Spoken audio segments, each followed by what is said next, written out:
Hey guys, and welcome back to the channel. We're going to be discussing Carlos Alcaraz Garcia today. Carlitos, as some people would call him, of course.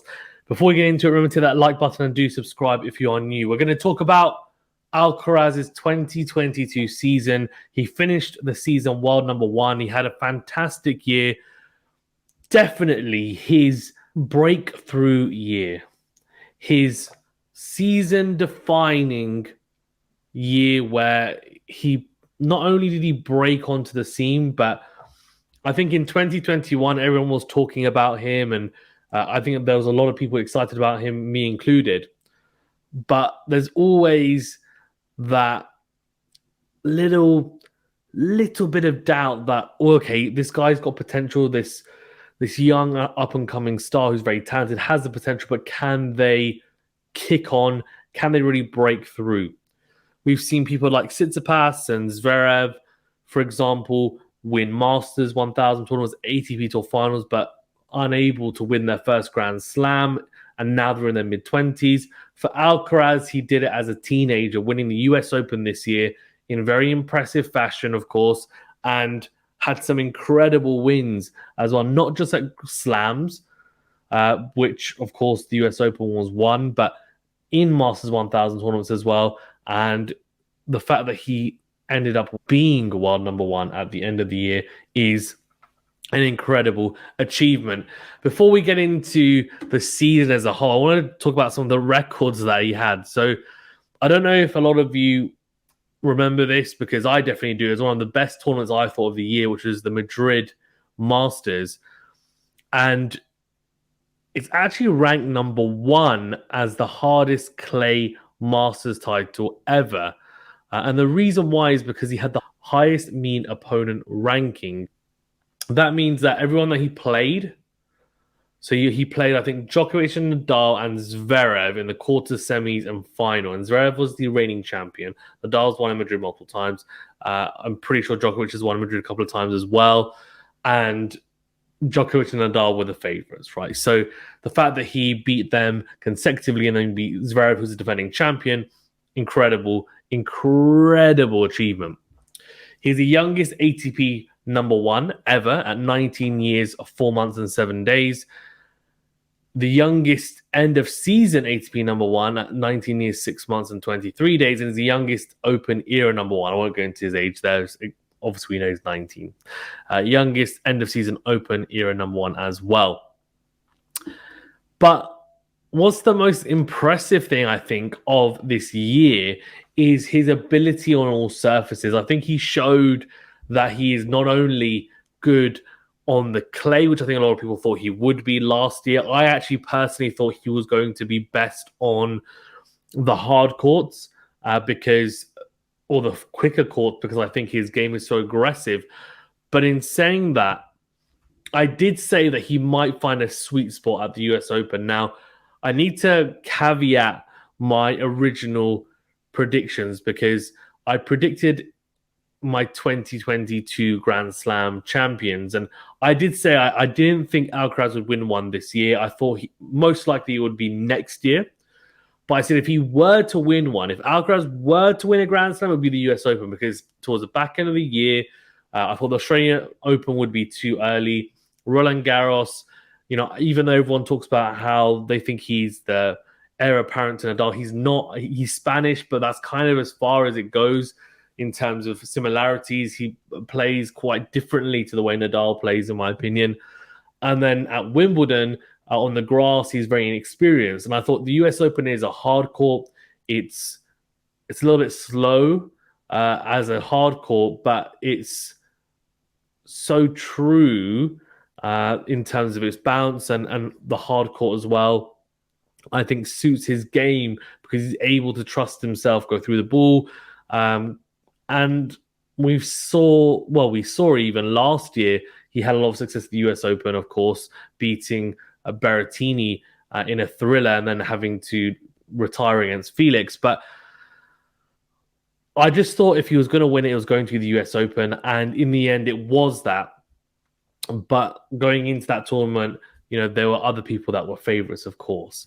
So, look, an incredible year for Carlos Alcaraz. And not only did he win the US Open, he won the Miami Masters, beating Casper Ruud in the final, won the Madrid Masters, as I said, beating Zverev. And I have to say, this is one of the best runs of any non-Big Three player that I've seen in my lifetime. It's one of the best. It has to be, because the people that he beat on the way to winning that was incredible. And I'll go through the list now. So he beat Basilashvili in the first round in straight sets, then Cam Norrie in 3 sets. Now, people might say, Cam Norrie, look, Cam Norrie is a fantastic player. As in, Cam Norrie at the time was a phenomenal player in terms of his form at that time. And not just at that time, but over the last kind of 2 years, he's really come into his own. He made the semi-finals of Wimbledon.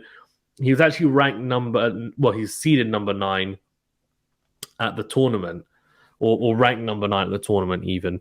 He then beat Nadal in 3 sets, incredible victory, and then beat Djokovic in one of the best matches of the year, especially one of the best of 3 matches anyway of the year, winning 6-7, 7-5, 7-6 in the finals at tiebreaker. Djokovic, of course, was number 1 at the time, Nadal number 3, Zverev was number 2, and Alcaraz beat him 6-3, 6-1. So all 3 of those players, Zverev, Djokovic, and Nadal, all had ELO ratings higher than Alcaraz, and good a player is form-wise currently. So it's like a different metric of measuring how good a player is currently, which is, some people would prefer it to the current ranking system of the ATP. It's what you like, really, but it can be quite useful.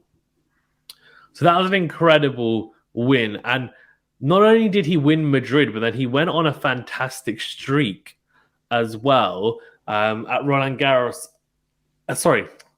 In Barcelona to Roland Garros even.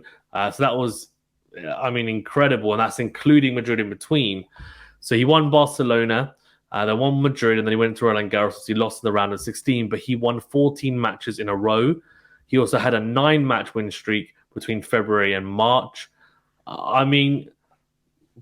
What is there to say except for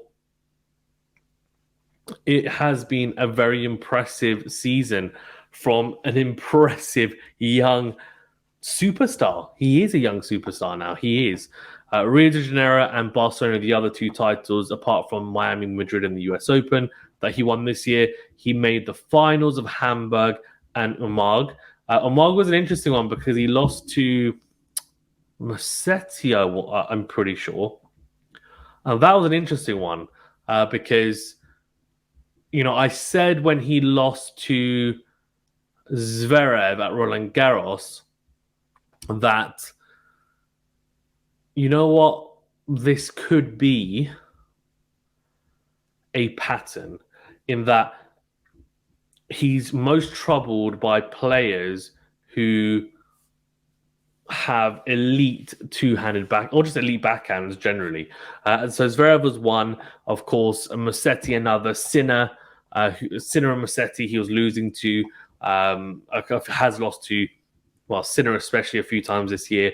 Musetti he's lost to Zverev, he's lost to Nadal, who again has an elite two-hander. It's just, obviously he's a lefty, so you can say it's more to do with Nadal's forehand into Alcaraz's backhand. And then you've got Djokovic, right, who he's also had issues with in the past, and they had a very, very tight match in Madrid. So there is a pattern. There's definitely a pattern there. But what Alcaraz did towards the back end of the year is really shore up his backhand defense, and that is what really impressed me with the US Open win, is the fact that he clearly identified that as a weakness and a problem. His backhand generally against pretty much 95% of people on tour, 97% of people on tour, is more than good enough. And he'll be able to hit winners off that side. He'll be able to win points off that side, look comfortable, and it won't look like a weakness at all. But against people who are elite players, it's very, very tough because And when I say elite players, I mean elite players on their backhand side.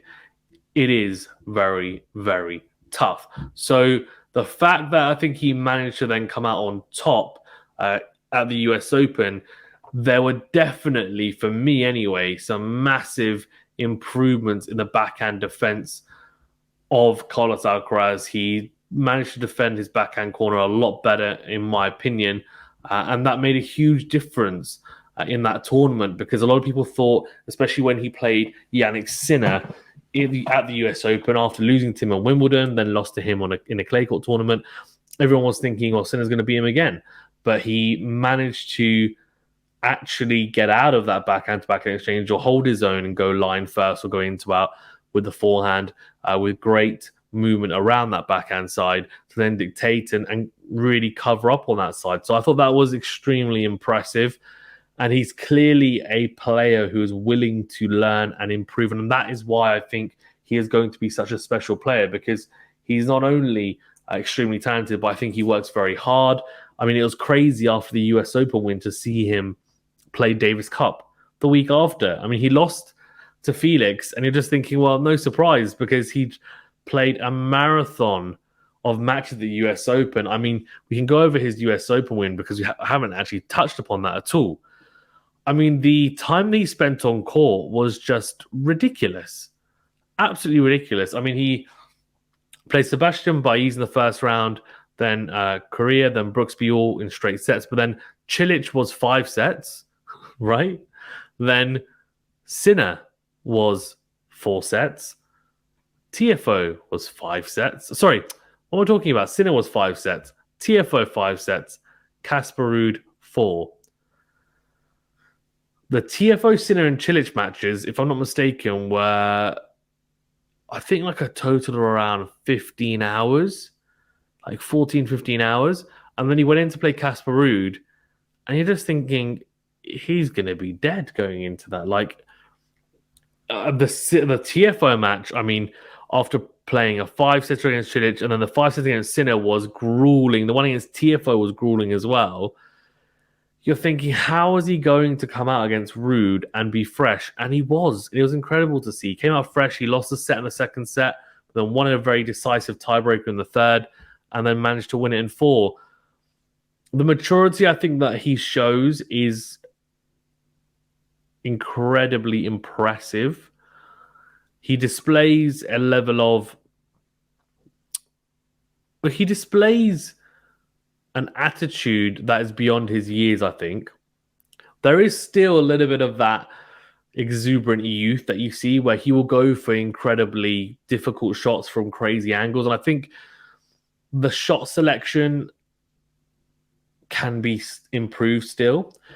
He has all the tools by the looks of it and a very, very solid and sound structure and skeleton to his game. The next step is going to be improving in the areas, in all areas really, but in the areas where he knows he can make substantial gains. And you know, the backhand slice for me is one. The serve, the first and second serve, I think he needs to improve. He can improve, whether it's tweaking it a little bit, the technique, or just practicing hitting with different spins, hitting his spots better, etc. There's definitely things to be improved there. I'm impressed with his net game and his willingness to come to the net. I don't think there's any issue there, and that's something that actually is very unique for a player of his age to have that type of game where he is able to play from the back of the court. He's able to come forward to the net as well if he wants to. He can hit winners off the backhand side, the forehand side. He's able to play incredible drop shots and lobs, which everyone talks about. His touch is very good. His hands in the net as well. And he's arguably the most complete 19-year-old I've ever seen in my lifetime anyway. That's not to say, we know people will talk about, of course, Boris Becker in the past as a teenager at 17 years of age and other players, of course. I mean, even talking about Nadal at 19 was an incredible player. But when I talk about complete player, I'm not saying he's the best 19-year-old I've seen. I'm saying he's the most complete in terms of most well-rounded 19-year-old. talking about his attributes. How many different attributes does he have? How many tools does he have in his bag? And I think it's more than any other 19-year-old I've ever seen, personally.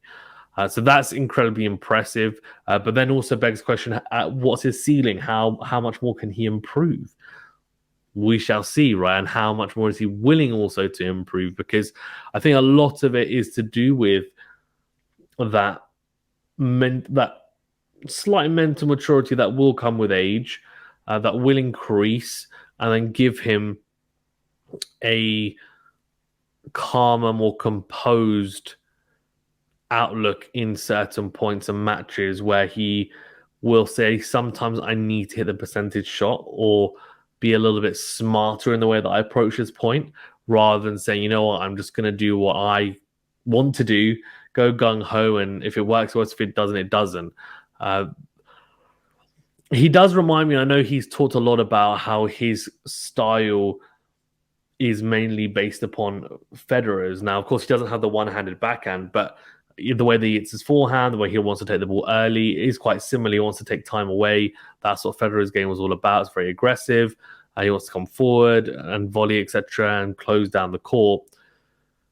And that's fine. And Federer, to be fair, never adjusted his game for anyone. Now, if Alcaraz doesn't want to adjust his game for anyone in terms of opponent-wise, that's fine. But what Federer always did is improve on his game and adapt the game to the way that he wanted to play, so that he could challenge everyone and also could compete at the highest level and continue to improve all his tools. So if Alcaraz continues to do that, he will be just fine. But yeah, that US Open, I mean, one of the best runs I think I've seen as well at a Grand Slam. Now, the only shame was that he didn't get to play Nadal, who lost a TFO, and he would have met him, and that would have been an incredible match. And also Djokovic, of course, was unable to play that. However, we should hopefully see all three of them at the Australian Open in 2023. Talking of more stats, so for the year, 82.1% is the overall win percentage. He's just behind Nadal and Djokovic in terms of wins or win percentage even. 55-12 is his overall record.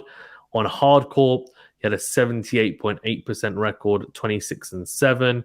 Clay 86.7, 26-4. So that then feeds in, I guess, to a lot of people's perception about how good he is on clay. I still think he is better on the slow to medium paced hard courts. I think that's his favorite surface. I think he will eventually also become an incredible grass court player. I think he's got the game for it. And talking of grass, only 4 games played, so it's probably not the most accurate metric, but 75% win to loss, with 3-1 being the overall record. And what's really impressive is his opponent ranking breakdown. So he only played the world number 1 at the time once, which was Djokovic in Madrid. So he has a 1-0 record, 100% there.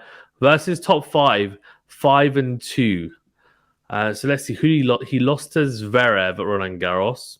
Okay, no shame in that. And Nadal at Indian Wells, but also beat Tsitsipas twice. Beat Nadal at Madrid, beat Djokovic in Madrid, and Zverev in Madrid. So he lost to Zverev, but still beat him as well in the same year. Lost to Nadal, but also beat him in the same year. So technically, he doesn't have a losing record against anyone in the top 5. And in the top 10, he has a 8-5 record, so not quite as good, 61.5%. Interesting.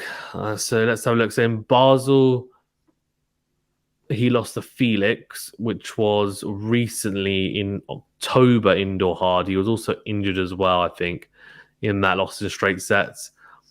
Beat Rude, lost to Sinner.